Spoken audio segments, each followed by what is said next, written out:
Dragolord de Gelo. Parte 6. Quando se considerava a altura dos anões, o seu palácio real era de um tamanho impressionante. Justamente por ser tão grande que os dragões podiam viver aqui, cada cômodo era imenso e bem espaçado entre si. Olazir Dark subiu e subiu até alcançar a porta no nível mais alto. Então gritou: "Sou eu, abra a porta." Ele esperou por um tempo, mas não houve movimento do outro lado da porta. Era impossível que alguém de dentro não tivesse ouvido. O filho que vivia nesse quarto era um hikikomori. Ele não se lembrava de ver seu filho saindo do quarto. Até mesmo suas refeições eram enviadas a ele por seus irmãos. Era profundamente agravante que ousasse fingir que não estava, ainda mais na presença de seu próprio pai, um Dragonlord. "Não me faças repetir. Sou eu. Abra." Dragões tinham sentidos muito aguçados. Dada a maneira como ele estava gritando, alguém dentro deveria ter ouvido, e teria acordado mesmo se estivesse dormindo. E ainda assim, a porta não abriu. A raiva tomou conta e se transformou em movimento. Ele atacou a porta com uma rabada. Atingida por um rabo que era do tamanho de um cepo e embainhado com escamas que eram mais duras que o aço, a porta rangeu e foi retorcida. Os anões que construíram essa porta provavelmente não esperavam que aguentasse um golpe desses. Havia sinais de movimento dentro, mas isso não foi suficiente para acabar com a raiva de Olazir Dark. Ele bateu a porta novamente, quebrando-a pela metade. Pedras estilhaçadas voaram para dentro como projéteis de canhão. Um desagradável iê veio de dentro. "Saia, agora mesmo!" Em resposta ao grito de raiva, um dragão surgiu. Os dragões de gelo tinham corpos esguios, mas não este. Indo direto ao ponto, parecia obeso. Tinha um par de óculos minúsculos no nariz e olhava Olazir Dark da cabeça aos pés com um olhar nervoso nos olhos. Podia ser seu filho, mas essa aparência vergonhosa fez Olazir Dark suspirar. Bem, dado que estava em frente a um governante como ele, encolhendo-se e contraindo-se assim era inevitável. Ainda assim, ele esperava ver alguma força nos olhos do próprio filho. E então havia aquele corpo gordo e asqueroso. Parecia mais um porco do que com um dragão. Na verdade, ter que mandar uma criança assim para lutar em seu nome poderia prejudicar sua reputação. Enquanto Olazir Dark contemplava essa coisa, seu filho, que parecia ter medo do jeito que seu pai olhava, arriscou uma pergunta. "Para, pai, o que o senhor deseja de mim?" Dito isso, ele pode não agir como um dragão, mas ainda era um. Dragões ficam mais poderosos com a idade. Com isso em mente, talvez até mesmo aquele corpanzil flácido ainda pudesse ser útil. "Tenho um trabalho para ti, Egimal." Um trabalho.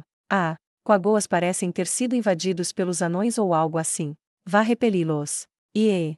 O que é Iê?" "N nada. Não é nada, pai. Há apenas, eu estou, como eu vou colocar isso, eu estou não muito confiante na minha força." "Então em que tens confiança? Achas que podes derrotar o inimigo com magia?" Os dragões lentamente ganhavam a habilidade de usar magia arcana durante sua maturação, mas eram pouco mais que habilidades inatas. Não podiam ser comparadas às dos lançadores de magia. Claro, havia alguns dragões que aprenderam a usar magia de verdade. Por exemplo, havia uma das concubinas de Olazir Dark, Kilistran Denshusha. Havia também o do Conselho Estadual, o Blue Sky Dragonlord, Suveria Mironsil, que tinha os poderes de druídicos e podia usar magia divina. Também era dito que no extremo leste havia dragões que conseguiram ser paladinos, o que os proporcionou a usar sistemas mágicos de outras vertentes. Bem, quanto a isso, é algo que preciso aprender sozinho, pois não tive um mentor.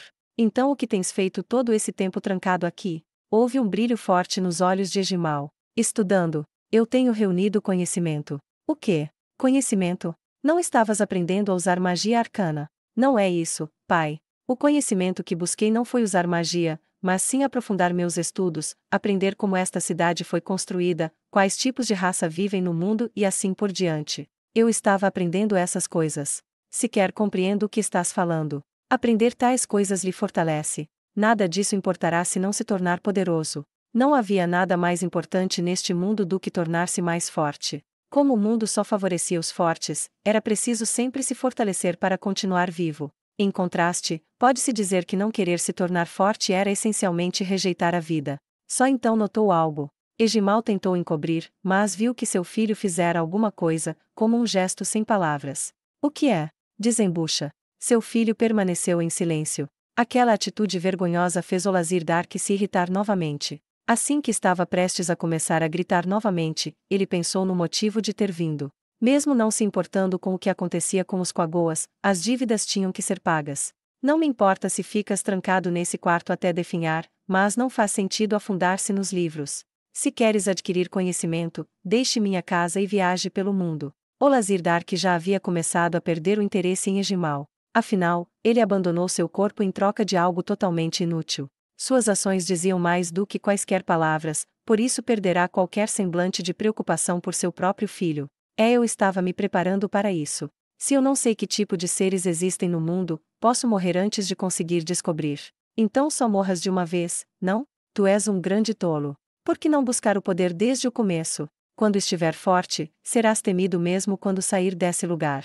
Assim como eu. Mas, pai, saber que tipo de seres poderosos existem no mundo é essencial. O Senhor mais do que ninguém sabe como é isso, pai. Os gigantes de gelo são fortes, não? Se o Senhor lutar contra eles sem conhecimento, então, eu não temo os gigantes de gelo.